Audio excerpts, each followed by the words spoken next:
사사기 5장 19절에서 31절 말씀을 한 절씩 교독하겠습니다. 왕들이 와서 싸울 때에 가나안 왕들이 무깃도 물가 다안악에서 싸웠으나 은을 탈취하지 못하였도다.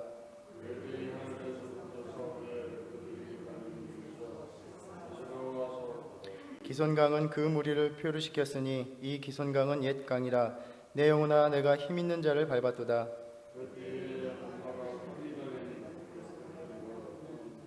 여호와의 사자의 말씀에 메로스를 저주하라. 너희가 거듭거듭 그 주민들을 저주할 것은 그들이 와서 여호와를 돕지 아니하며 여호와를 도와 용사를 치지 아니함이니라 하시도다.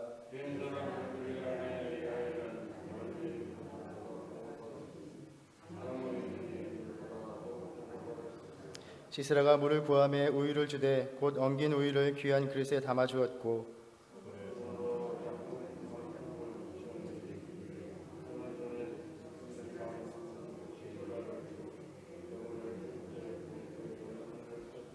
그가 그의 발 앞에 구부러지며 엎드러지고 쓰러졌고 그의 발 앞에 구부러져 엎드러져서 그 구부러진 곳에 엎드러져 죽었도다.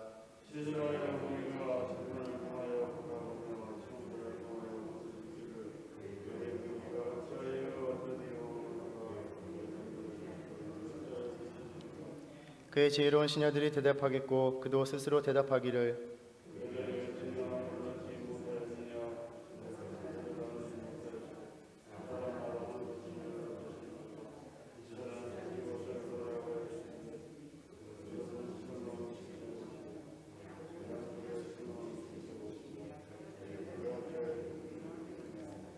함께 읽겠습니다. 여호와여 주의 원수들은 다 이와 같이 망하게 하시고 주를 사랑하는 자들은 해가 힘있게 도둑같게 하시옵소서 하니라. 그 땅이 40년 동안 평온하였더라. 아멘.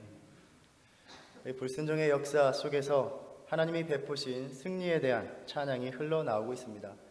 큰 능력과 표심팔로 출애굽으로 인도하신 하나님께서 그 백성들의 삶의 자리에 오셔서 다시 한번 놀라운 구원을 베풀어 주셨습니다. 이 두보라와 바락과 같이 승리의 찬양, 노래의 이유를 찾는 저와 여러분이 되기를 바랍니다. 우리는 살아가면서 숭배하고 또 찬양하는, 또 경배하는 대상을 찬양합니다.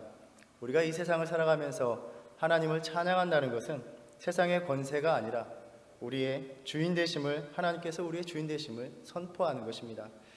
오늘도 이 세상을 향해서 주님의 구원을 경험하고 내가 하나님을 찬양하리라 초대하는 우리의 믿음 되기를 바랍니다. 오늘 본문은 계속해서 가나안 왕 야빈과 그 시스라를 물리치는 전투 장면을 묘사하며 시작하고 있습니다. 전쟁터는 무깃도의 물가 다안악입니다. 왕들이 싸울 때에, 그러니까 가나안 왕 야빈의 통제하에 있는 여러 지역에서 군사들이 소집되어 온 것으로 보입니다.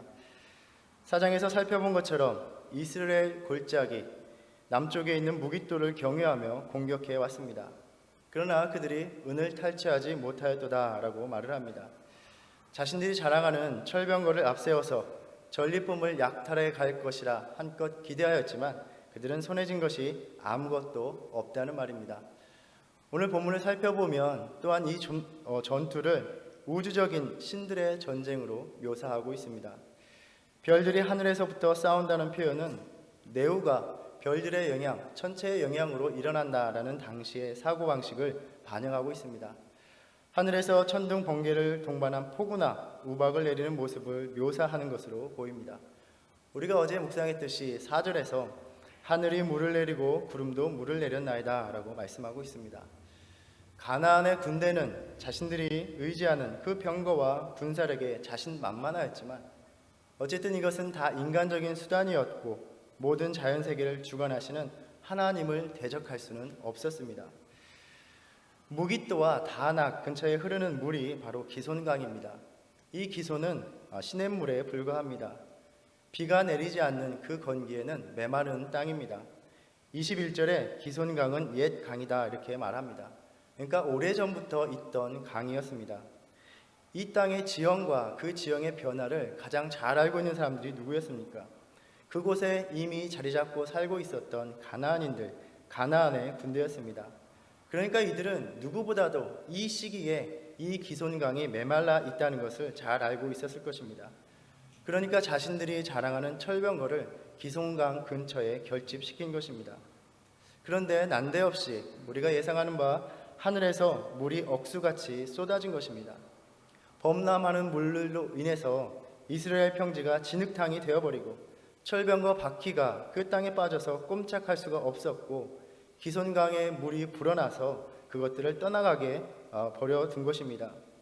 그러니까 자신들이 의지하던 철병거가 아무런 소용이 없게 되어버렸습니다. 홍해가 닫혀서 이집트의 군대와 그 병거가 수장된 것처럼 새로운 출애굽의 사건이 또 한 번 일어난 것입니다.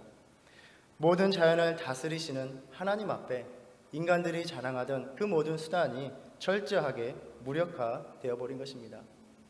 우리가 정확하게 어떠한 일이 어떻게 전투가 벌어졌는가는 알 수 없지만 본문을 통해서 이 전투 장면을 상상해 보면 이스라엘 군대는 지금 다볼산 위에 진을 치고 모여 있습니다.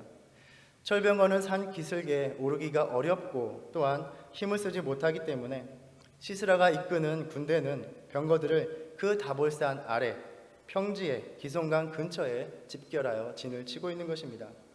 이스라엘 군대가 그 주변에 진을 치고 있는 가나안의 군대 때문에 산에 갇혀 버린 꼴입니다. 산 아래 철병거를 대치하고 있는 이스라엘 군대는 그 군인들은 변변한 방패와 창도 없었습니다. 그 평지 아래 질비하게 배치된 가나안의 철병거들은 마치 먹잇감이 내려오기만을 기다리는 맹수와 같이 모여 있었을 것입니다. 그럼에도 불구하고 그러한 형국에 드보라가 바락에게 말합니다. 일어나라, 이는 여호와께서 시스라를 내 손에 넘겨주신 날이라. 여호와께서 너의 앞서 가시지 아니하느냐. 그러니까 바락이 10,000명을 이끌고 다볼산에서 내려갔다라고 말합니다. 가나안 철병거를 향해 제대로 된 무기도 없는 그 군사들이 돌진해 나가고 있는 것입니다. 오늘날로 말하면 무장한 장갑차를 향하여 맨몸으로 부딪혀 달려가는 것입니다. 자살행위나 다름없는 것이죠. 그들의 모습은 용기라기보다는 무모함에 가깝습니다. 그런데 그들에게 어떻게 이러한 용기가 났을 것인가? 이것이 어떻게 가능했던 것인가 하는 것입니다. 말씀처럼 여호와가 앞서 가셨기 때문입니다. 하나님께서 폭우를 내리셔서 그 철병거들이 빠져서 꼼짝하지 못하는 것을 그들이 본 것입니다.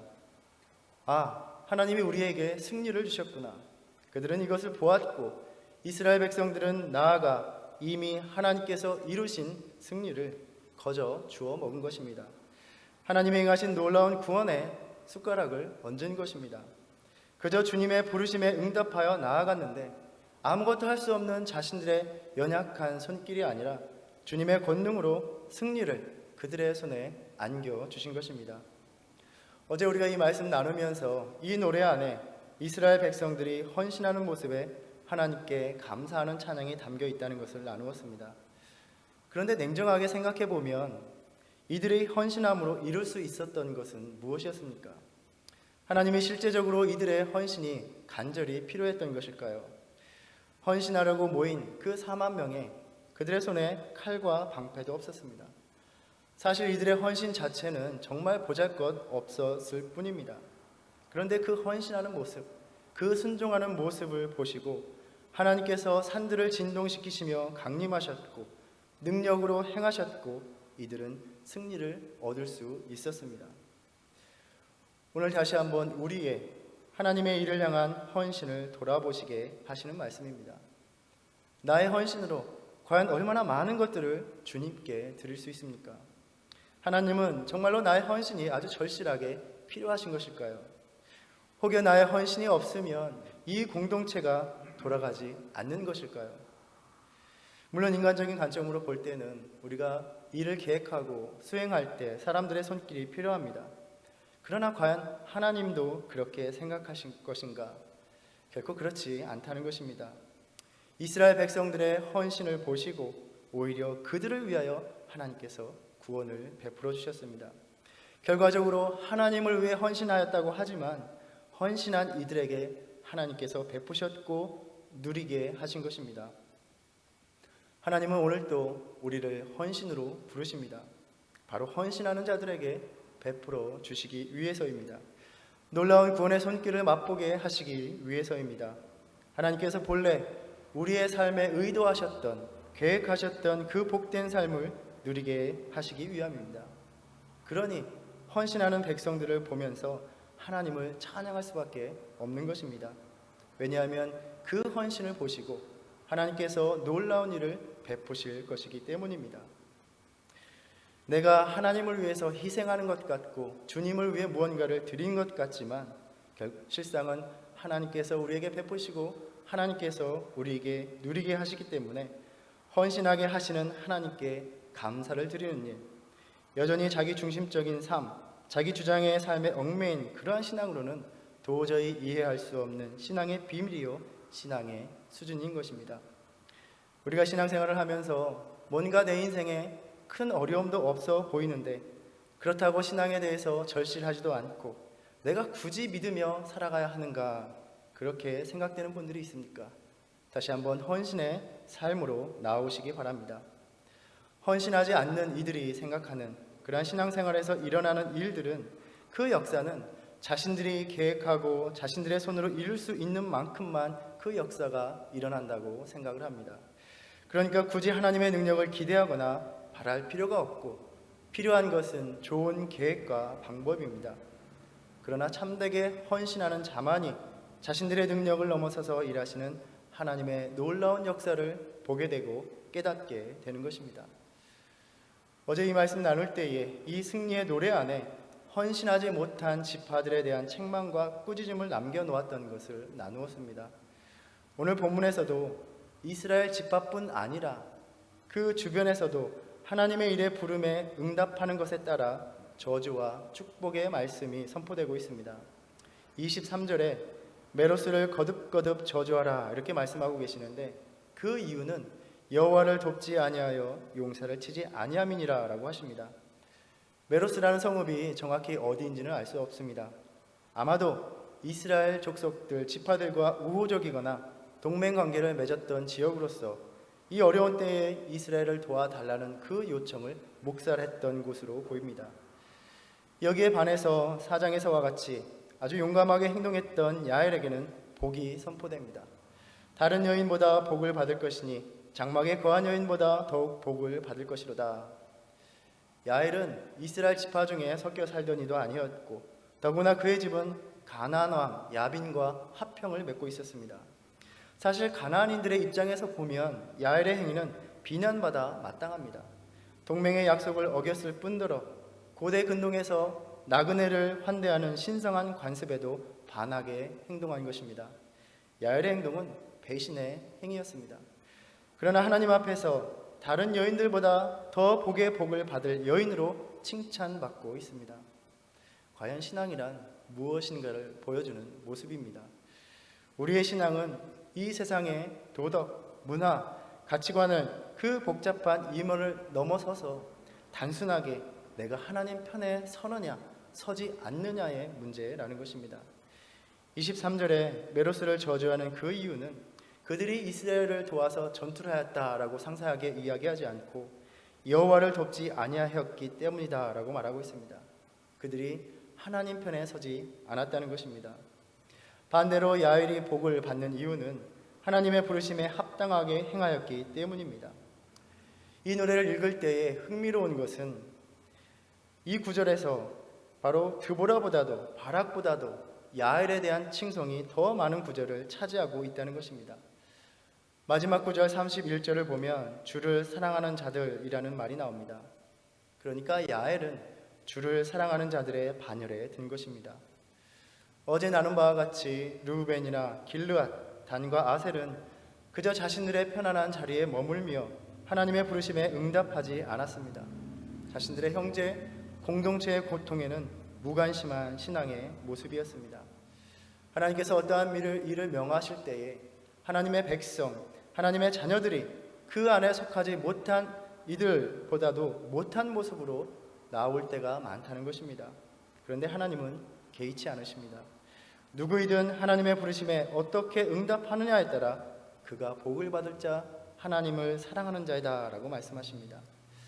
오늘날 이 땅의 교회들 또 특히 우리가 섬기는 이 공동체도 마찬가지입니다. 누가 봐도 이 리치몬드 한인 장로교회 교인들을 통해서 행해져야 할 명하신 하나님의 일이 있습니다. 그런데 때로 돌아다 보면 하나님께서는 오히려 다른 이들을 사용하셔서 이 일을 이루어 나가시기도 한다는 것입니다. 왜일까요?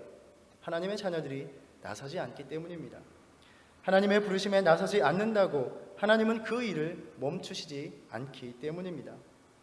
저는 이 말씀을 묵상하면서 이스라엘 백성들에게 있어서 하나님의 백성, 자신들이 아니라 야훼를 통해서 하나님께서 결정적인 구원을 이루신다는 것이 너무나도 아쉬운 일, 부끄러운 일이 아니었을까라는 생각이 들었습니다.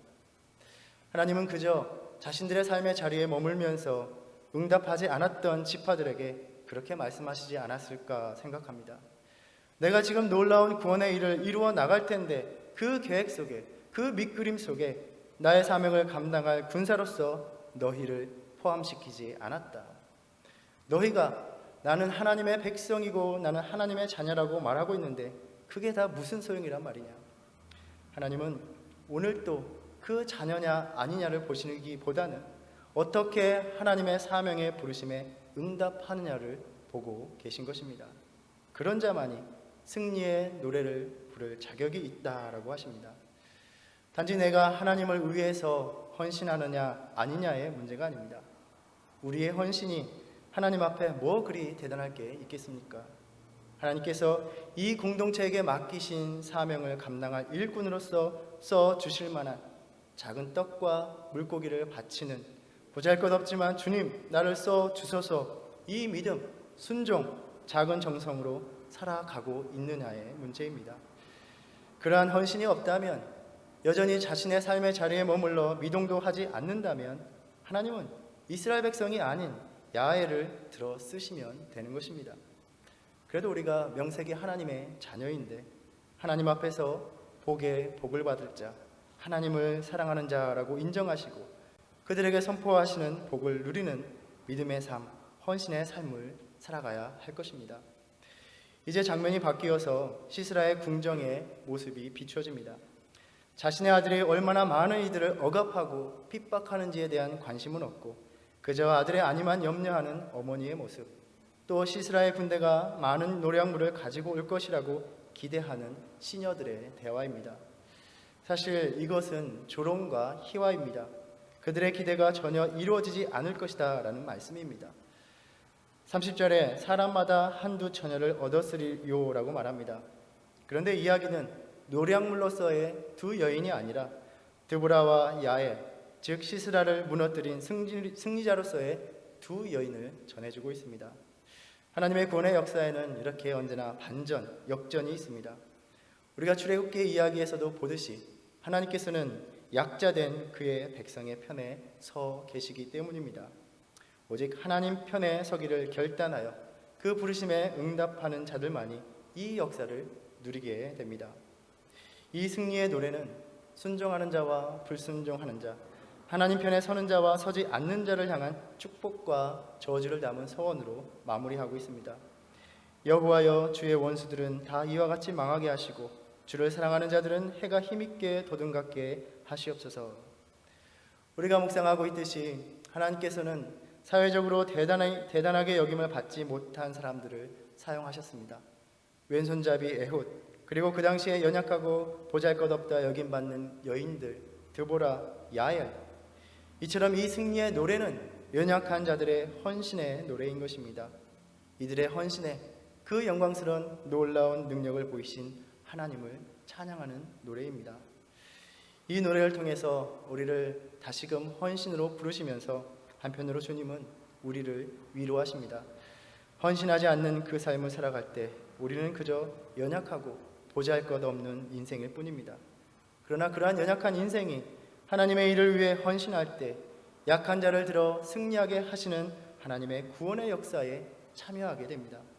우리에게 주어진 그 부르심에 응답함으로써 이 하나님의 놀라운 구원의 역사에 참여하는 저와 여러분의 믿음이 되기를 바랍니다. 저는 이 노래를 묵상하면서 저에게 가장 다가왔던 울림이 있었던 구절은 어제 묵상했었던 12절의 말씀입니다. 깰지어다 깰지어다 드보라여 깰지어다 깰지어다 너는 노래할지어다 라는 구절입니다. 소망이 없고 빛을 잃어가는 이 삶의 현실에서 어떻게 해야 하는가? 드보라는 자기 자신에게 말을 합니다. 깰지어다, 깰지어다. 이 어두운 현실의 변화가 도대체 어디에서 이루어질까, 시작될까 넉넉고 바라보는 그 신앙의 현실에서 우리가 가장 먼저 해야 할 일은 스스로에게 외쳐 잠든 우리의 믿음을 일깨 우는 것입니다. 승리의 노래를 다시 부르기 시작하는 것입니다. 우리의 삶의 현실이 가나안의 철병거를 마주한 이스라엘 백성과 다를 바가 없을 때가 참 많이 있습니다. 감당할 수 없는 육체의 아픔이 찾아올 때, 감당할 수 없는 인생의 문제들이 일어날 때, 힘겨운 생각들이 이유 없이 찾아올 때 참으로 무기력한 나 자신의 모습을 발견할 때가 많이 있습니다. 그렇지만 그 가운데서도 늘 자신을 일깨우는 영혼은 메마른 기성강을 넘치게 하시는 하나님의 놀라운 손길을 기대하고 그것을 목도하고 그 철병거가 즐비한 언덕 아래로 달려갈 용기를 얻게 되는 것입니다. 주님은 그 믿음의 용기로 나의 삶을 괴롭히는 또한 두렵게 하는 그 철병과 같은 삶의 문제들이 하나님의 손길로 무너져 버리는 그곳에 나로 하여금 우뚝 서게 하시는 것입니다. 오늘날 이 시대의 삶이, 이 현실이 또 우리 공동체에서 힘든 상황에 처한 모든 지체에게 주님의 놀라운 구원의 손길이 간절한 시기입니다. 우리 믿는 자들의 소망은 우리가 살아가는 이 세상, 우리를 얽매이는 이 고난의 현실에서의 승리입니다. 그러나 구원은 깨어나 하나님의 부르심에 응답하여 일어나는 자들에게 주어지는, 베풀어지는 몫입니다. 내 편안한 삶의 자리에 머물다가 주님이 행하신 놀라운 구원을 찬양하는 이 노래에서 책망의 대상이 아니라 복의 복을 받을 자, 하나님을 사랑하는 자라 불리는, 하나님 편에 서서 이 승리를 노래하는, 늘 부르는 저와 여러분의 믿음 되기를 간절히 소망합니다. 기도하겠습니다. 우리 이 시간 함께 기도하기 원합니다. 하나님, 힘없이 무력하게 앉아있는 나의 믿음, 우리의 믿음, 이 공동체의 믿음 깨우기 원합니다. 이 공동체가 모두 함께 일어나 주님의 승리의 노래를 부르기 원합니다. 주님이 우리를 둘러싼 삶의 모든 철병거를 다 뒤엎으실 것이라는 그 믿음을 회복하게 하여 주시옵소서. 산 언덕에 갇혀 떨고 있는 믿음이 아니라 주님을 신뢰함으로 그 산 아래 주님의 승리가 일어나는 곳으로 달려가는 그 믿음을 회복하게 하여 주시옵소서. 아프고 힘든 지체들을 치유를 허락하여 주시고 낙심하고 침체된 심령들에게 힘을 주시옵소서. 우리가 이 시간 함께 기도하겠습니다. 하나님, 오늘 또 우리를 부르신 주님의 은혜에 감사드립니다. 힘들고 어려운 상황이지만 그 가운데서도 우리를 또 헌신으로 부르고 계십니다. 하나님, 우리를 헌신으로 부르심은 주님께서 행하실 놀라운 일을 보게 하시고 맛보게 하시고 경험하게 하시기 위함인 줄 압니다. 하나님, 일어나 깨어서 노래하는 우리의 믿음 되게 하여 주시옵소서. 다시 한번 주님께서 주시는 그 승리를 보는 믿음으로 달려가게 하여 주시옵소서. 우리가 감당할 수 없는 그 철병거들이, 그 삶의 문제들이 우리를 둘러싸고 있지만 주님께서 무너뜨리시는 그 모든 승리의 현장으로 달려가는 믿음으로 일어나 달려가게 하여 주시옵소서. 하나님, 무기력하게 앉아있지 않게 하시고 주님의 일을 위하여 나서게 하시고 주님께서 주시는 그 승리를 함께 노래하는 우리의 공동체가 될 수 있도록 인도하여 주시옵소서. 하나님, 육체의 아픔으로 괴로워하는 모든 지체들을 기억하여 주시고 어려운 상황 가운데 있는 지체를 기억하여 주시고 다시 한번 우리에게 오셔서 역사하여 주시옵소서. 주님을 간절히 바라는 우리의 믿음 속에 응답하여 주시옵소서. 하나님, 더욱더 연약한 믿음으로 살아갈 수밖에 없는 이 시대, 그러나 주님을 향하여 달려나가며 강한 믿음으로 나아가며 오늘도 우리 자신을 일깨워 노래하는 믿음으로 살아가게 하여 주시옵소서. 주님의 은혜를 간절히 구합니다. 주님의 놀라운 능력을 간절히 구합니다. 역사해 주시고 바라보게 하여 주시옵소서.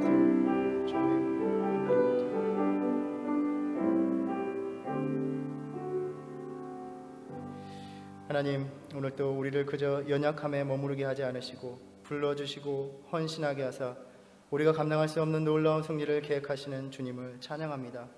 주님의 그 놀라운 구원의 계획을 믿음으로 보게 하시고 일어나 응답하게 하여 주시옵소서. 예수님의 이름으로 기도드립니다. 아멘. 하늘에 계신 우리 아버지여, 이름이 거룩히 여김을 받으시오며 나라에 임하옵시며 뜻이 하늘에서 이룬 것 같이 땅에서도 이루어지이다. 오늘날 우리에게 일용할 양식을 주옵시고 우리가 우리에게 죄진 죄를 사하여 준 것 같이 우리의 죄를 사하여 주옵시고 우리를 시험에 들게 하지 마옵시고 다만 악에서 구하옵소서. 나라와 권세와 영광이 아버지께 영원히 있사옵나이다. 아멘.